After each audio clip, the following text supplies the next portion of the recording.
Susan Speakman has a question. Hi, Bill. Happy Thanksgiving to you and Natasha, and from all of us, from Natasha and myself, to all of you as well. Happy Thanksgiving. The Hollywood and DC pervs who are being exposed for the sexual predators that they are the perfect exemplars of toxic masculinity. Yet when the left uses this phrase, it's not even remotely it's not even remotely what they're using it to describe. Seems to me that the left uses the phrase to demean all the masculine virtues that the human race needs to survive. Do they not understand that by heaping such opprobrium on these manly ideals, they may well be hastening the end of Western civilization, or is that a feature for them rather than a bug? Great question. Great question. It is a feature for them rather than a bug. There's a theory of how genes are passed on through generations, and it's called RK theory. There you go. For those of you who've been basically waiting for a drink of alcohol for the last year or whatever, I don't think I've said those letters in quite a long time. But as most of you know by heart by now, one reproductive strategy is to spend a great deal of effort and time on raising quality individuals. That would be the R strategy, the reproductive rate strategy. And a rabbit is a good example of a species that just makes lots and lots. I'm sorry, I got that backwards. When I was talking about creating a quality individual, that would be a K species, like wolves, for example, where the food source is relatively scarce and it's not enough to support large numbers of your population, so you adopt a strategy where you go for quality over quantity. That's the K theory. And then the R theory is if everything seems to be like lots and lots of resources everywhere, you're in an open field of clover, let's say, and you're a rabbit, there's no reason to make a better rabbit. You're simply wasting opportunities to make more rabbits. So you go with the quantity over quality and so on. So the reason I bring all this up is when the left talks about toxic masculinity, I'm having a problem with the old mouth today. Toxic masculinity, they are talking about the John Wayne, Gary Cooper virtues. They're talking about the virtues of the kind of people who would never in a million years do the kind of things that we hear coming out of Hollywood and Washington. Not in a million years. This is good for them because as our type individuals, beta individuals, what they want is they want actual strong men to be devalued as much as possible so that these morality-free thieves and malcontents can get the broads. That's what it's all about. I know it sounds harsh, but we're here because of our reproductive urges, and the same is true for every other species on the earth. That's why this theory holds so much water for me. In other words, if you are, let's say that you're Harvey Weinstein. I'm just going to pause for a moment to let the horror and shock of that sink in.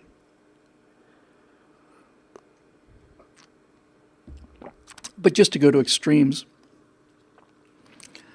let's say you're Harvey Weinstein, and you are looking for as much action as you possibly can get. And since it's a hypothetical, let's just say that you are at a party, and the only two males at the party are you and Gary Cooper. Now, everybody knows, no matter what they say, no matter what feminists say, no matter what, especially these male feminists say, everybody knows that every woman at that party is going to be attracted to the Gary Cooper character, not because he's better looking or taller, but because he's got it.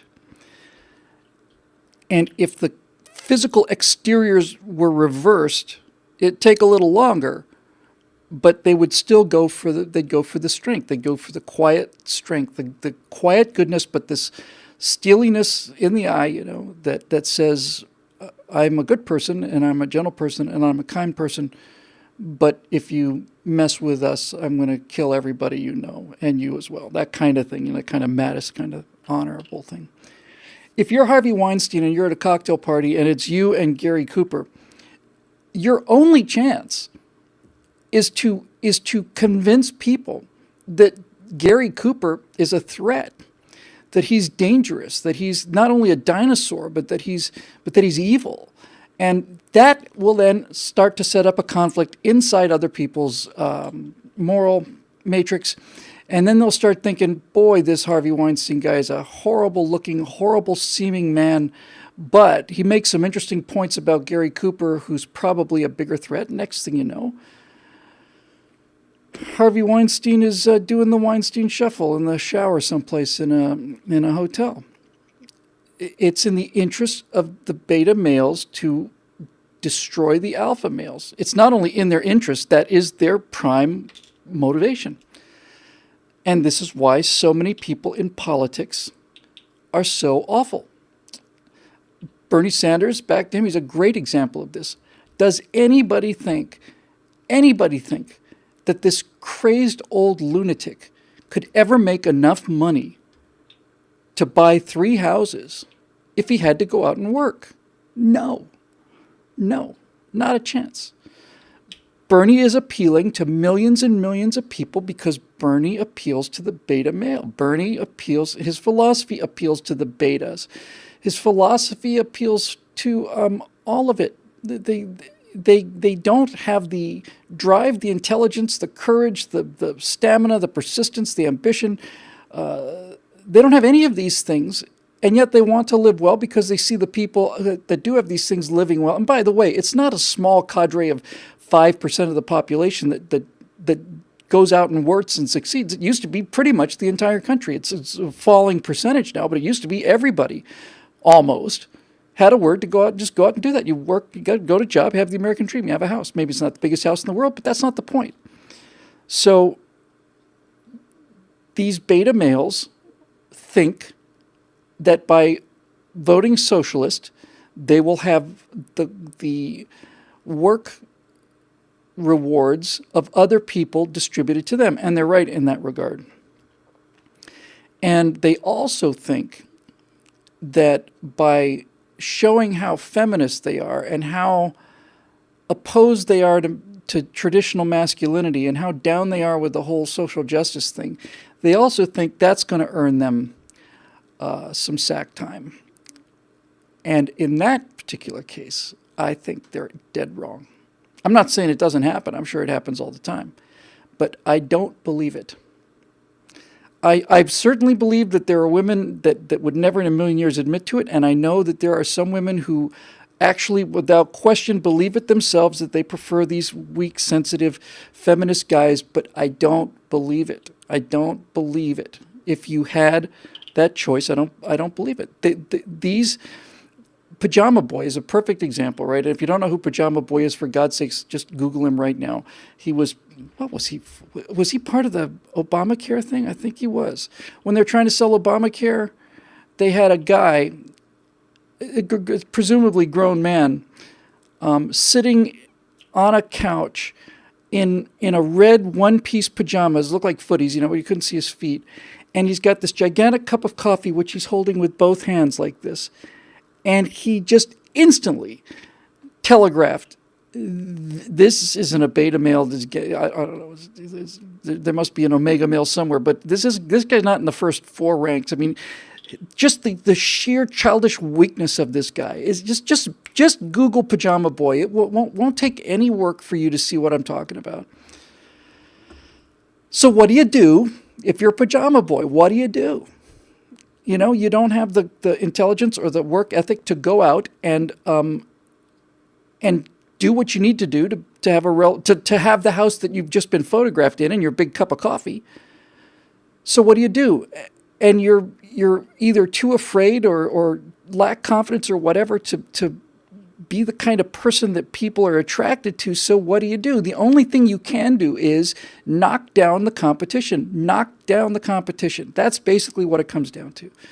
This is why I think RK is such a profoundly deep thing for us. This is why liberals and progressives hate our own policemen and our own soldiers more than they hate Al-Qaeda. I think that's a pretty clear statement. If you confront them with it phrased that way, they might give you a bit of an argument, but certainly their politics say that the American military and the American law enforcement is a much bigger threat than Al-Qaeda or foreign sources or so on. And to them it is. They're right. If you have a society with actual warriors in it, they're done. They're off in lonely land, you know. And so it's in their interest, and it's actually even in their interest to make a war. I don't know how many of them are consciously aware of this, but I have no doubt in my mind that this is actually just the truth. That when the progressives took the Vietnam War, which could have been over in a year, without any doubt at all, and we could have put at one time we had 525,000 troops in Vietnam. And at any given time, instead of sitting there and telling them when we're going to launch our strikes and coming in at the same altitude and the same bearing and the same time of day and all the rest of it, if we were serious about it, we could have won that war in 6 months. Just put a giant armored column, drive it right up the Ho Chi Minh Trail, park it in the center of downtown Hanoi, and basically say, now find some people to run a real government. The communists didn't have any support in the South. When Tet happened, there weren't masses of people just suddenly joining the North. It just didn't happen. So I think the reason that the Vietnam War took 11 years was because, whether they're aware of it or not, it was in the interest of the progressives to keep that war going, because that war was taking out alphas, taking out our own alphas. They were taking out their competition. They're not competing against somebody from the Viet Cong in the jungles of Vietnam. They're competing against the kind of people that answer the call to go there. And the same thing is true today. The modern liberal pajama boy is not terribly worried about ISIS coming to America. He's going to take the side of ISIS over the side of a U.S. Marine, because the U.S. Marine is going to cost him an opportunity or two here. While if he can get that U.S. Marine killed by somebody else's alpha male, then that leaves the field more open to him. It may sound extremely simplistic, and that's because it is. It's not simplistic, it's simple. And so much of truth is simple. Just close something out here, I'm sorry.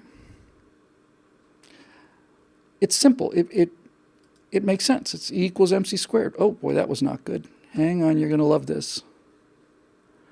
Maybe it was something I should not have done. Hang on. Come on, baby. Yeah, better. Hang on now. Don't ever touch anything. This is what I should have learned. I should have learned this quite a long time ago, but I didn't, because I'm not smart enough. Don't touch anything, especially not with Ustream. Yeah, well, there we go. Close enough. Hey. Okay, so basically that's it. That's the answer. They do know that they're bringing about the end of the world, but it's the end of the world for who they perceive their enemies to be, and not for themselves. And finally, I'll just close this particular subject by saying this. It is amazing to me. Again, comes to how smart they think they are. But the left uses Islam or the communists or anybody else as muscle, because they're intellectuals and they're terrified of action. They're cowards. And so they're not going to go out in the street and fight. They need somebody to go and fight for them. But the thing I'll never understand is, what do they think would happen after that? And I know what the answer is. The answer is that these people, these progressives, are so dense that if they were to get what they want in Europe, which is a little bit clearer than it is here, and have this multicultural world, and have all of the conservative elements of European society removed, then they think that they will sit down with the Islamicists and say, we were on your side the whole time. We're your friends. We're helping you. So we're just going to go back to our hot tub now and have a nice glass of Chardonnay, and a guy's coming over and bringing his husband. And so we're cool, right? And they really think that this is how it's going to end. The big irony on that they'll never understand is that if somebody like ISIS, or whatever, but just let's say it will be true for the Nazis as well, or anybody else. If this country ever does fall to just greater exterior force, the people who are going to be the most persecuted are them. They'll say, we were on your side. We made it, we were helping you. And the people coming after us will not be impressed by this because they're not Harvard professors. They will look at this as weakness and treason.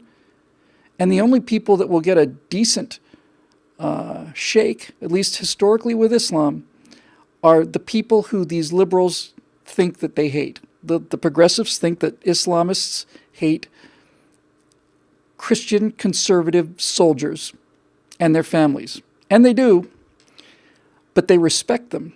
And they have no respect for these atheist homosexuals who feminists and so on and so on and so on. They're just not smart enough to know that. But that's historically true.